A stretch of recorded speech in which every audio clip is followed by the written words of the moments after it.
சுக்கிரனும் புதனும் சேரும்போது ஒரு ஜாதகத்தில் அதுக்குன்னு சில அமைப்புகள் இருக்குது. அப்போ சுக்கிரன் புதன் ரெண்டும் சேர்ந்தாலே கடைசி வரைக்கும் இளமை துடிப்போடு இருப்பாங்க அப்படின்னு ஒரு கேள்வியை, ஒரு விளக்கத்தை நம்ம சொல்லுவோம். அடுத்தது பார்த்திங்கன்னா, இது எப்படின்னா அந்த ஆயக்கலைகள் 64 கலைகள் அப்படின்னு சொல்கிறோம்ல, இந்த 64 கலைகள்லையும் தேர்ச்சி பெற்றவங்க யாரும் இருக்க முடியாது. அப்படி இருந்தால் ஆண்களாக இருந்தால் சகலகலா வல்லவன் சொல்லுவோம், பெண்களாக இருந்தால் சகலகலா வல்லின்னு சொல்லுவோம்.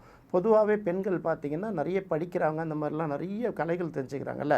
சில பெண்கள்கிட்ட நம்ம பேசும்போது என்ன சொல்லுவாங்க, ஏம்மா நீ சும்மா தானே வீட்டில் இருக்க, இந்த ஒரு வேலையை கற்றுக்கமா, இதை செஞ்சுக்க, உனக்கு ஒரு ரெவன்யூ கிடைக்கும், தொழில் கிடைக்கும்னா அவங்க அதில் ஆர்வமே காட்ட மாட்டாங்க. அதாவது நமக்கு இவ்வளவு தான், இதுக்குள்ளே தான் முடிச்சுக்கணும் அப்படின்னு இறங்கி வந்துடுறாங்கல்ல.